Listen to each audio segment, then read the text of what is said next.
I get 981 rows, and I guess that's fine. That just allows me to predict all the way out to July 14th when the data runs out here. But I was afraid that might be confusing, since every time I mention a date range in the assignment, I really only am looking between July 2nd and July 4th, and that's, up to midnight July 4th morning, so I'm not actually seeing any July 4th readings. It turns out that July 4th is when the second big storm blew through Bemidji, but all the trees were blown down by then, and so the only videos that you see online are the July 2nd storm.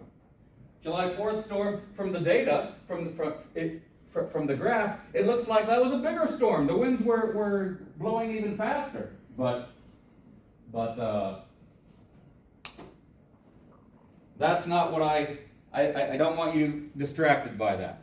I noticed, by the way, if you want to see what I'm talking about, so this is probably the sort of graph that I want you to end up having for your 3-point U prediction model. That's what I ended up with, but what I had there before in the first iteration of this that I thought might end up being confusing is this goes from July 2nd to July 5th. And so all of this last third here, this is July 4th. And this certainly looks, we should really be looking at magnitude. So where is the 0 here? The 0 line is about here. This seems to be much further away from the 0 line than this. I don't know, maybe they're about the same. But there were 2 storms that happened here, and that's actually why I cut it off on July 4th. And then I realized my illustration makes it look like if they look at this graph and say, hey, I didn't get that at all, it's because my date range was different from the date range I told you guys to do. So I fixed the graph to actually fit the date range. And again, when you make a graph like this, you'll want to choose data values. I know these are hard to see probably from where you sit, but you want to choose data values that let people know what's going on. So I've got July 3rd midnight, July 3rd noon are the major divisions here. You could have date here if you don't think that people can figure out that this is the date line. But here we probably need some sort of explanation for what these are units of, and so I over-explained it by saying U component wind velocity up here. My graph should probably have a title. In fact, it did. And my graph should definitely, if I've got multiple lines, it should definitely have a legend. And I put my legend underneath the title. You guys don't need to do exactly what I did, but basically make it legible, make it readable, make it understandable, make it pretty.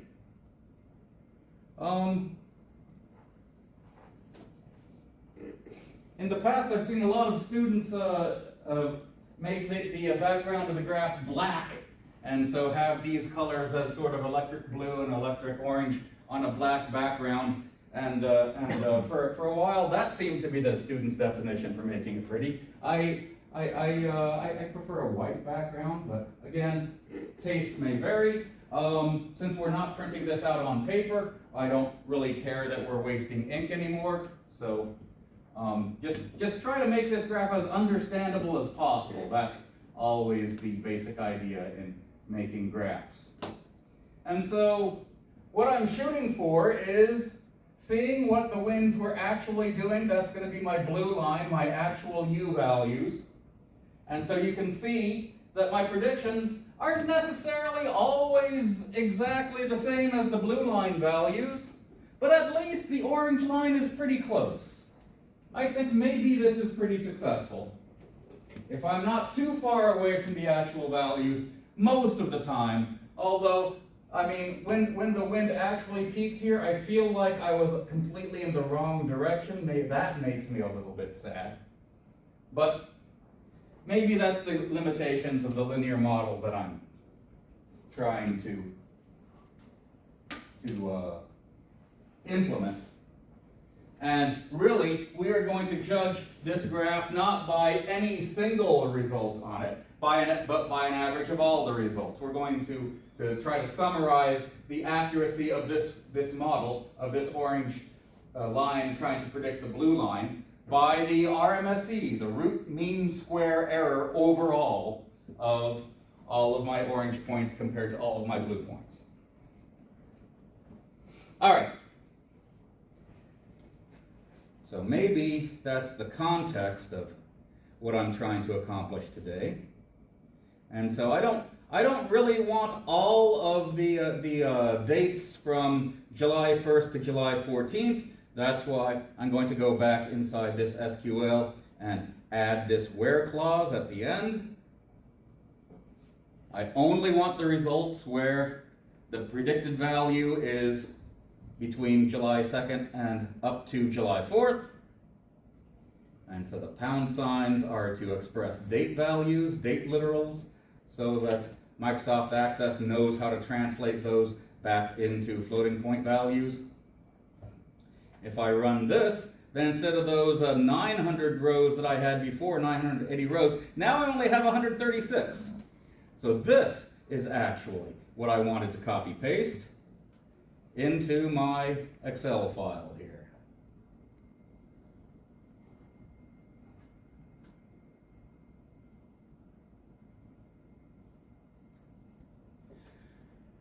Does anyone know, I just got rid of the split in my Excel sheet. Does anyone know how to create a horizontal split so we can see the top and the bottom of a long data set on the same screen at the same time?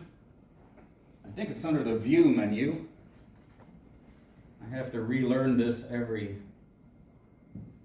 couple years, but under the View menu, I go to this box here, this icon here. It says Split, and so basically wherever I happen to be in that spreadsheet, if I have an entire row selected, then it will split my window into two visible windows.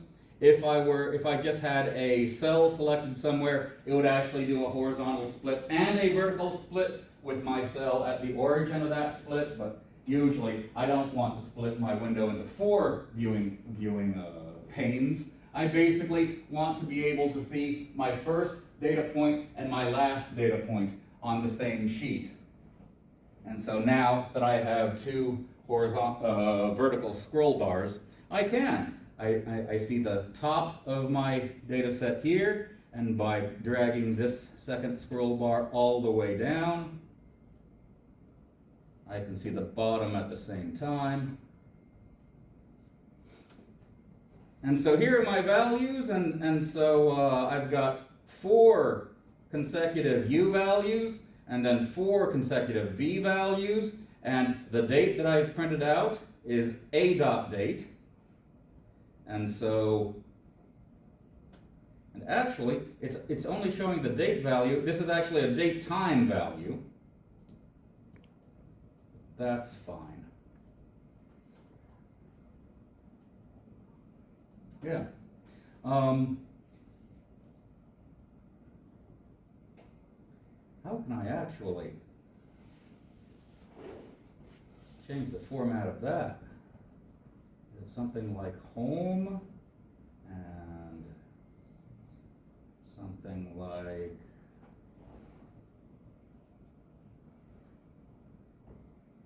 I didn't play around with this before class when I should have. Where? Oh yeah, there it is. Somehow got out of that. General? No, that shows me the floating point number. That's sort of useful to know though, I guess. Long date? Where will it show me date and time? See, one or the other. More number. Oh hey, thank you. That is. So how about date? Okay, there it is. You took me right to where I needed to be. And then I'm just going to scroll down here until I find my favorite date and military time option. And so, okay, now I can see what these dates are, what these date values are actually going to be, where those points will be on the x-axis that I'm going to want to draw. But first, I have to figure out M's and B's and all of the components necessary to come up with m's and b's, and then I'm going to use m and b to generate my prediction, and then I'm going to use my prediction and compare it to the actual value to figure out my error, and I'm going to square it, and then down here at the bottom of the column, that's why I wanted to see the bottom of my data set, I'm going to create a mean square error, and then I'm going to take the square root of that for the root mean square error, and that's going to give me the overall accuracy, I hope, for my 3-point U prediction model. So, I'm just going to use my formula from my linear regression PowerPoint for figuring out what M is. And so I know that one of those things I need is sum of x, y. And what do I mean when I'm talking about x's and y's? What should I be selecting here? What is my x value? What is my y value? I mean, my y value is definitely the wind speed, right? If I'm doing my U model, it's my U values. Those are my y values. And my x values, I guess those could be dates, right? But I don't really want to use these floating point date time values as my x values. I'd like to use something a little bit easier, and so that's why you usually see me. This is how I actually did it in my simpler M and B example. I'm just going to label these guys days, and out of these 4 days, or not days, I guess these are that's mislabeled. That's time units, I guess. I hate using such a general term, but I'm basically talking about the 20-minute time periods between which each reading is taken. So those are going to be my actual x units, and I'm just going to, for simplicity, call this time unit 1, time unit 2, time unit 3, and time unit 4. And since I know that eventually I'm going to want squares of these, I'm just going to type those in, 1 and 4 and 9, and I don't think I'm going to need the 16. Because when I do my 3-point model, I'm just going to need time units 1, 2, and 3. So, my sum of x, y's, now that I know what my x's and my y's are, these are going to be my x's, these are going to be my y's, and my y's will change on every single line, but not my x's, because we're basically creating a whole new line with a whole new set of m and b's for each line of data that we have here, for each value that we're trying to predict. So it's okay for me to reset my values to 1, 2, 3. They don't need to be 1, 2, 3. They just need to be consecutive and at a distance of 1 from each other. I'm just using the simplest values of x that I can, since I can just reset them to 1, 2, 3 on every line. And so how do I figure out the sum of x and y? I start an Excel function with an equals sign, and that's going to be the value in this x, and then times this y. By the way, you guys know how when I complete a formula here and I copy paste it one row down, all of the source values are going to be drawn from one row down in the spreadsheet? You know what that's called? The type of addressing that's happening there? It's called relative addressing. You create a function based on some input sources, and then when you copy that function or move that function or drag that function down by one row or over by one row, then your sources also move in relation to how far you move. So that's called relative addressing. Well, I know that eventually I'm going to want to take this function and copy it all the way down this column here, but I actually don't want to get data that is not I don't want my x data source to change from row 2 there, right? I want that to stay not static, but stay fixed. Do you know what that's called in Excel? I just had to drag down 100 rows of that. Yeah. To do it. I want that to be absolute addressing. Absolute addressing means once it's defined, it doesn't change even if you move the formula around. You should just put the $sign in front of it, right? And I need dollar signs for that. So, and actually, I need dollar signs in front of the column that I don't want to change and in front of the row that I don't want to change. And since sometimes I make mistakes when what the heck did I just do there? Okay. So there's a shortcut to $sign a value that you want absolute address, and that's hitting the F4 key. And when you do that, it just automatically puts dollar signs in front of everything. And you can hit it multiple times if you just want to freeze the row or freeze the column. But here, we just want to freeze both. We don't want it to move vertically or horizontally, no matter how the formula moves. So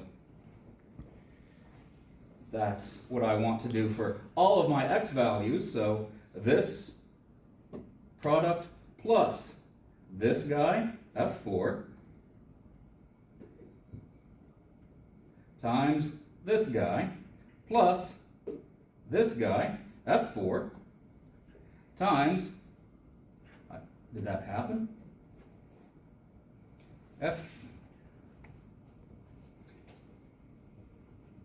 This guy, there we go, F4, times this guy.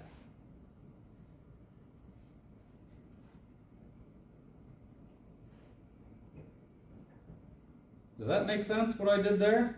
Is that my sum of x's and y's for the 3 points that I'm trying to figure out the slope and the y-intercept for the line that goes through those 3 points as close as possible?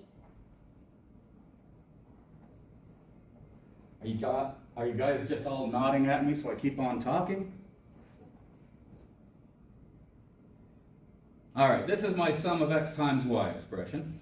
What else do I need for m? M is sum of x times sum of all of my x times y products minus the sum of x products. And so at this point, actually I'm going to test this out to make sure that when I drag this down and then look at the sources, that all of my x values have not drugged down along with that formula. So that seems to work. So when I do that later on, that should be fine. For now, I'm going to try to complete my first row and then drag everything down from there. My m value is going to be, according to the equation on the board here, m is equal to an expression on top of a fraction divided by an expression on the bottom. And so I'm just going to say the first thing in the top is that sum of xy value, so this guy here, minus, and then I know the sum function will allow me to grab a bunch of, I'm summing my x's, so it's these guys here, right? Sum of x's, and while my cursor is next to that expression, I'm going to hit F4, and the whole expression should go absolute address there. So that's my sum of x's, and I want to close that parentheses so that I don't exit my, my numerator here. Now I want the sum of y's. So this value times sum of, and then it's going to be y's, sum of the y values on this line. I'm not going to absolute address these guys.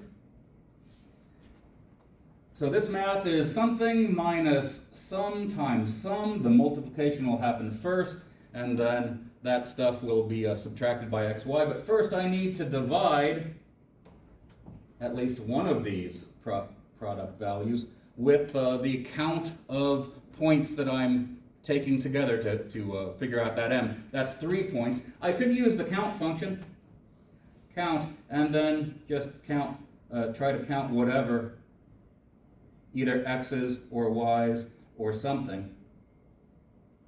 That would give me a 3. But I think since I'm going to be doing this multiple times, I'm going to want to have an easy way to check when I'm looking at my formula. Am I figuring out the slope for a 3-point model or a 5-point model or a 10-point model? So in this case, I'm going to, instead of use an Excel function, I'm just going to hard code that 3 in there. Does everybody agree? Does this make sense to everybody that I have just implemented the numerator in that m expression? That's all I'm trying to do, is trying to figure out my m value from all the values that I have available to me on a single row here. And any values that are not on that single row, they're basically values that are never going to change. So that's those 2 rows of x's and squared x's that I have up on top there.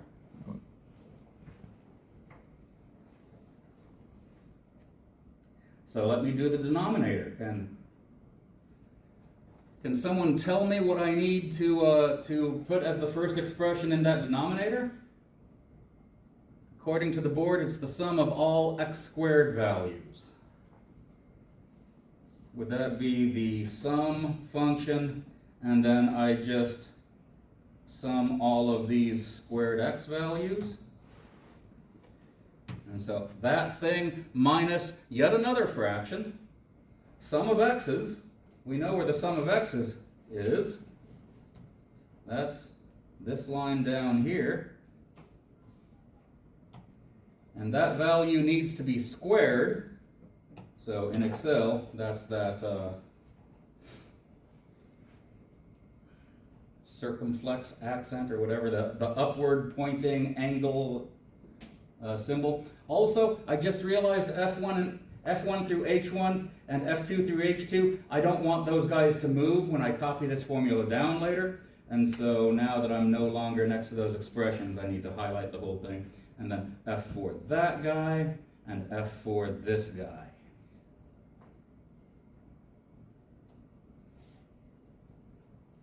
So, that's my sum of x squared values minus the sum of x values squared, and then that thing also is going to be divided by n, or 3 in this case. And since exponentiation happens before division or subtraction, I know that this sum will be squared before the whole thing is divided by 3, and before any of this is subtracted from any of this. And so you could, when you're typing in your expression, you might use more parentheses just to guarantee that order of operations is happening the way you want them to, but I believe this will work. Yes? Are you guys convinced?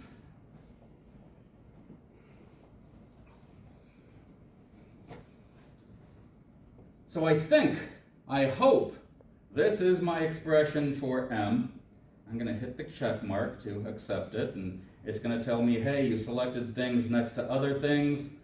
Formula omits the values in adjacent cells. I'm just going to ignore that error, because otherwise he's going to repeat that error the whole way down the column. All right, I've got a value for m. It seems to be a positive value, right? 0.765. Does it make sense that the line passing as close as possible to these 3 points, negative 6.12, negative 6.06, negative 4.59, should that be a positive slope in general, on average? Yeah, that should make sense. So hopefully I think I've typed this in right. Hopefully I've typed it in right. Often I'll just check, drag it down a few, and then see where my sources are coming from. And my most common mistake is my absolutely addressed values are moving along with my function. And here I don't think that's happening. So I think that is all okay.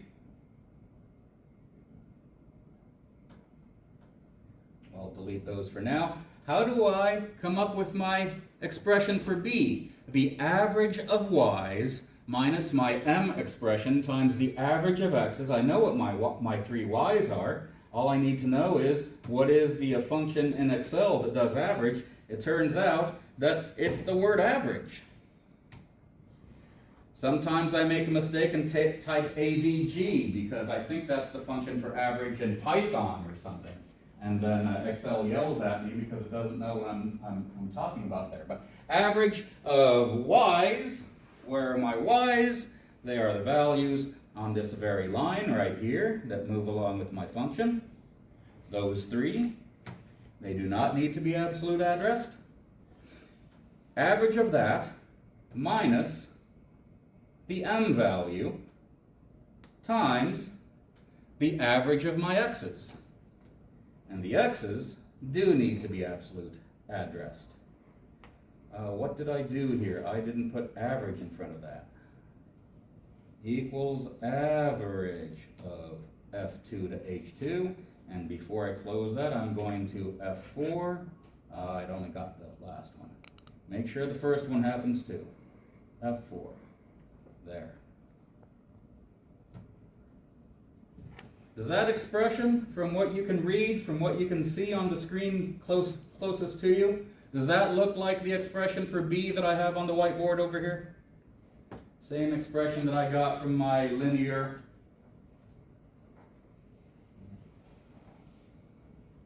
interpolation, linear prediction, PowerPoint that's up on your D2L. Now, my B expression, I'm just going to trust that I got that right, because whatever this ends up being, I don't think it's going to make a whole lot of sense to me. But I'm just going to click check mark to make sure that Excel accepts it. And so now that I have an M and a B for the line that goes through this cloud of 3 points as close to those points as possible, and I want to use that line to predict this fourth point, I'm ready to make my prediction. Does anybody know what my prediction formula should be?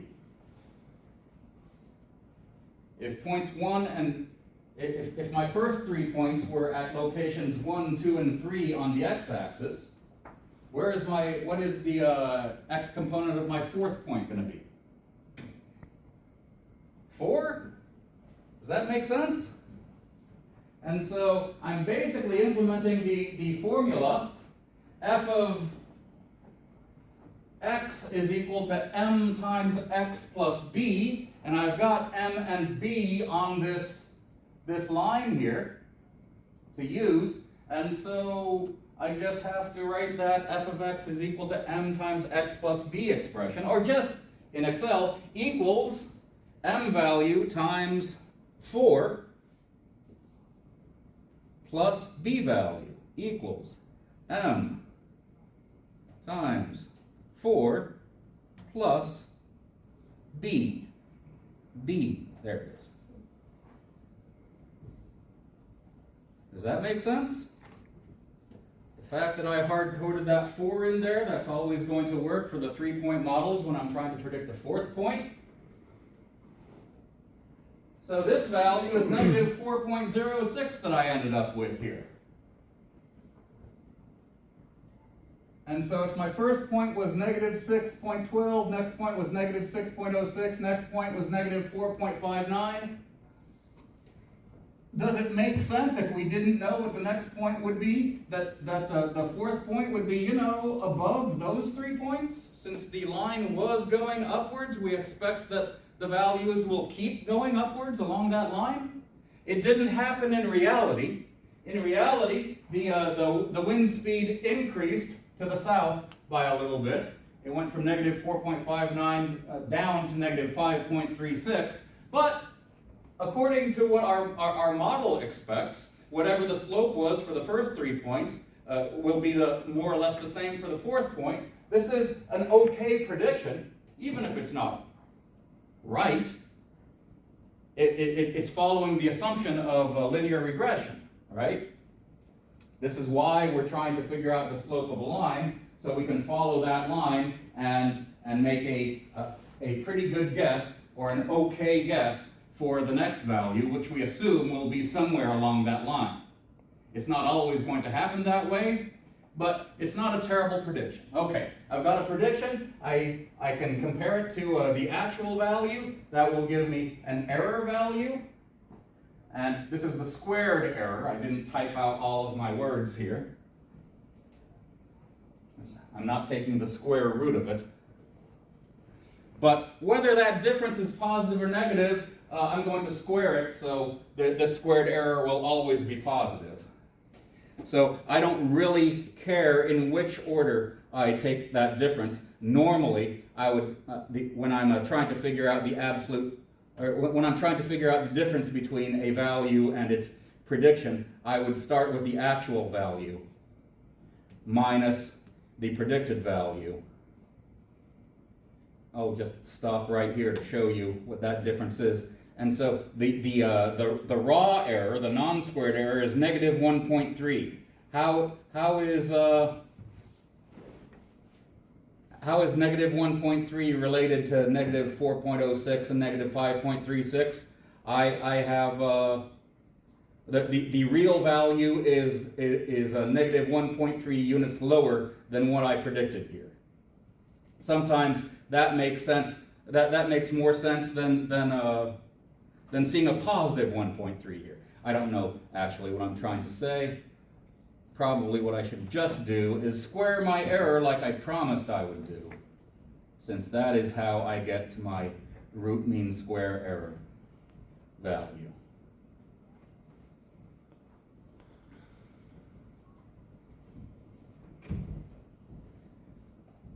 All right. I feel like I've got these functions correct. I've tested them along the way and made sure that my most common source of errors, not absolute valuing some component of my expressions,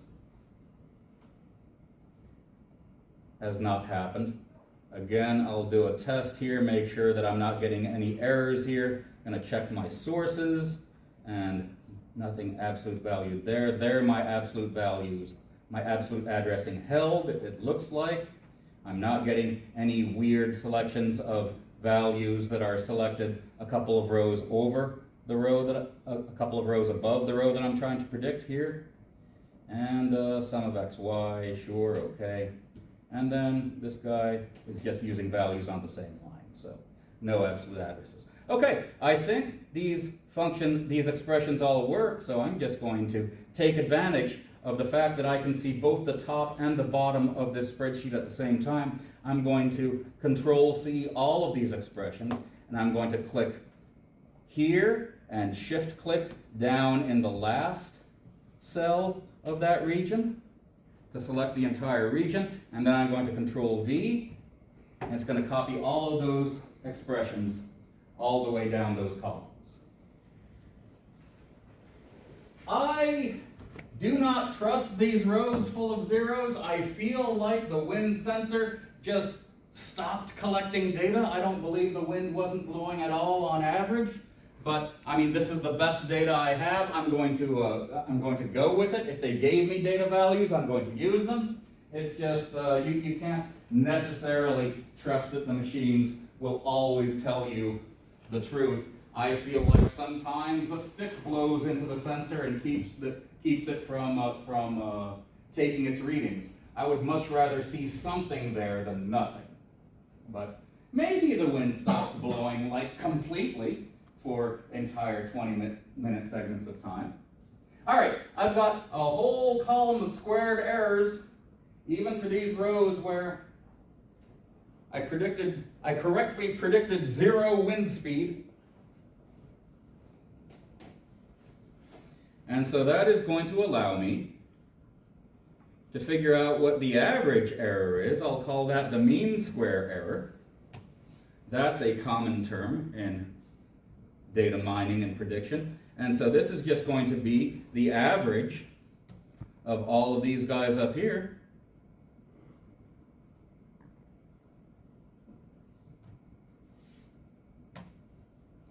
It turns out even with all of those zeros averaged in, my mean square error is 13.94. But what I really care about is root mean square error. And root means square root, so I just want to take the square root of 13.94.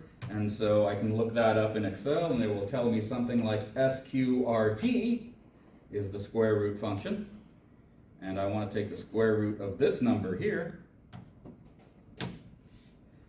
And an RMSE of 3.73 tells me that my predictions are, on average, plus or minus 3.73 units above or below the actual value that happened for the date and time that I was trying to predict for. So that doesn't feel too bad. What are the units that I'm using, by the way? A lot of you said meters per second. I think a lot of you would like to believe meters per second. I don't know if you guys realize, but we're in America right now. Americans don't measure in meters. And it turns out that the Weather Service was actually measuring in knots. But I guess at this point I no longer care what the units are. But if we did have to attach a unit of accuracy to this, it's probably plus or minus 3.73 knots to whatever knot value, wind speed value we were trying to predict here. Not really sure what knots are either, but maybe that's because I'm just European. All right. What did I just do here, Sam? What do you mean? Just wait the whole thing? Yeah, pardon? Just the whole thing, or? Yeah, what did I accomplish anything? Well, you did. From the resounding silence I'm getting from this class, I'm not sure I did. Well, you're using you had the formula to get the predictions that for the wind speeds or whatever, or the. Yeah, for all the U wind speeds anyway. Yes. So really, all I'm doing is trying to accurately predict all of the values in this column, A.U, and I've only done half of this because I'll also want to build another model that predicts all the values in this column, but it'll be exactly the same. I mean, I probably won't recopy 1, 2, 3 and a 149 or anything because you know, I can just absolute address to those values there. But I'll probably come up with a whole other table of values over here, expressions, figuring out the M's and the B's for the V values, and then predicting those. And then at the bottom of the final column, I'll figure out the RMSE for the V values. And that will tell me, well, what will happen if, so RMSE will always be a positive number, so the smallest it could be is 0. If I got a 0, that means my model is predicting things perfectly. That's probably not going to happen. But what would it mean if my RMSE for my V predictions was like 1.5 compared to this 3.73? What would that mean about my V readings versus my U readings? Or really, the readings of the wind, the V wind values versus the U wind values, with respect to the linear models that I'm using to predict them. I guess if my V RMSE for my 3-point models ended up being smaller than my U RMSE, that would mean that the V component is easier to predict because my errors are smaller, right? What if my V RMSE ends up being something like, I don't know, 14? That would mean that the north-south component of the winds that I'm trying to predict is way more variable than U. It's way more unpredictable. It doesn't necessarily mean that my model is wrong. These linear regression models, these are the best you can do with a straight line, guaranteed. So when I get different RMSE values, what they're going to tell me is this thing is much less predictable using a straight line than this thing is. And that's one reason why I'm going to have you collect these values in a table later on in my instructions. But for now, the instruction that I'm trying to complete is I've gathered this data into a table. And I want to graph my series of predicted values alongside the actual values. That graph that I was showing you was an example of that. And so how do I do that in Excel? Let's see, where am I going to create this table? I'm just going to select this cell here. That's where its top left corner is going to be. How do I create a graph? Anybody? Sam? You select the data that you want. If you wanna do that, or you can go to, insert, and it should be a Yeah, graph. if all the data that I wanted were right next to each other, I would select all the data that I want, but it's actually separated by stuff, so I'm just gonna go to insert. What kind of graph do I want to create, Sam? Do you say you want a line graph, or a, I want a scatter plot, Scatter plot. because you look at this thing, it's gonna tell you it's a line chart. Yeah, that's right. And I don't want that thing. I want the scatter plot thing. yeah, with the lines. And so I click that, and it does have lines, and I do kind of like, I'm gonna do lines with dots here. And so it's trying to guess what I want, and it's probably wrong. Oh, that, I don't even know what that was. What the, now I'm scared.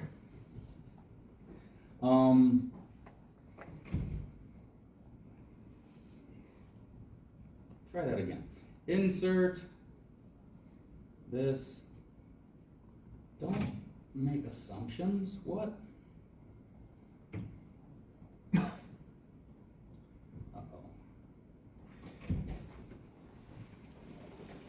I just realized I haven't plugged in my computer all day, and my screen just went into power save mode. It would probably last me for the remainder of the hour, but I'm not going to take any chances. Okay. Maybe I'll just go over here, as far away from my data as possible, so it doesn't make any assumptions. Okay, that's better. All right. And so what do I do with a completely blank graph here? I'm going to try to move this split line away. No, it won't let me. All right. I'm going to right click on that graph. I'm going to select data for this graph, and I am going to add a new series. This series is going to be, let's put actual U values here. So actual U. The X's, now I'm going to use these dates. These are the values I want to plot along the x-axis. Click on the top of the column, shift click on the bottom. The other reason I wanted to see both top and bottom at the same time. All right, where are my y values? They are inaccessible behind this white box. So I'm going to do a kludge here. I am going to get as close to them as possible and get the general form of the equation. I don't actually want column G here, I want column I. That's where the A zeros or the A dot U's are. And so I want to change the G's to I's in here. Delete G, bring in I, backspace G, add in I. How can there be an error in that formula? Take away the +1 in front of the y. Okay. Okay. Looks like I've got that. And then I also want the predicted U's. So I'm going to add that series in. Add predicted U.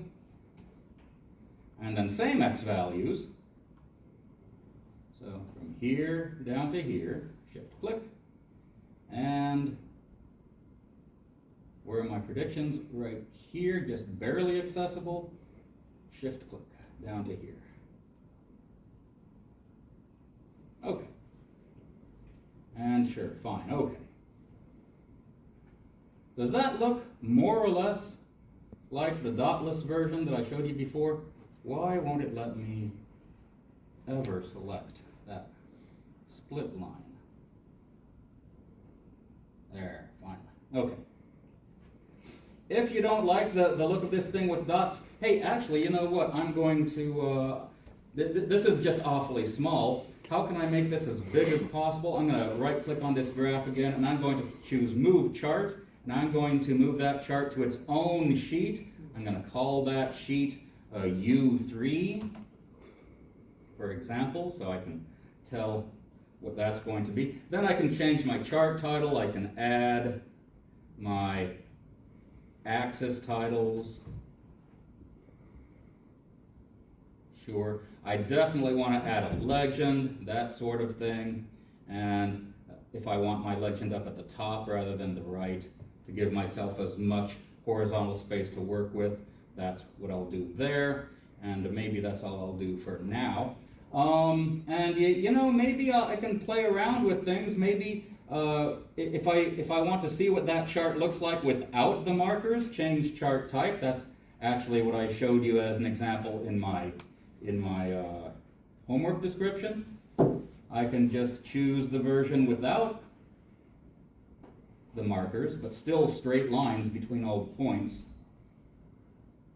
And so maybe this is more legible. Again, you can play around with this. One last thing that I like to do, I kind of don't like having that 0 line go through the middle of the chart. I'd rather my x-axis be along the bottom of the chart. And so that my trick for that is go change the format of the y-axis. And one of the things it asks is, where do you want the horizontal axis to cross? And right now it's making its best automatic guess. And I don't know exactly what, I definitely don't want it to cross at the maximum axis value. That would be at the top of the graph. So any value that's, at the bottom of the axis or smaller, I'm just going to choose -40. But if I chose -100, it would just draw along the bottom of that. I'm just going to do -50. And since it doesn't have any points going all the way down to -50, it's not going to draw it all the way down there. I can preview what that's going to be by selecting another cell. So it didn't go down to -50, it just went down as far as possible. And so that's a little bit more legible to me, I think. And so that's the sort of thing that I do with graphs. When you're going to publish your work, when you're going to present at conferences or whatever, you want to make your graphs as visible from the back of the room as possible. And so that means making the fonts bigger and then giving these titles names that make sense. Also, hey, I feel like I'm wasting a whole lot of space to the left and the right of this series here. Why? I don't want all this empty space. How can I go from exactly July 2nd midnight to July 4th midnight and have that stretch all the way across? That would be an x-axis property thing. Minimum bound and maximum bound. But it's asking for floating point numbers. How do I know what the floating point value is going to be for July 1st, 2012? Maybe a little temporary value here. 7/1/2012. You understand that, don't you? Great. And now just show me the number version of that.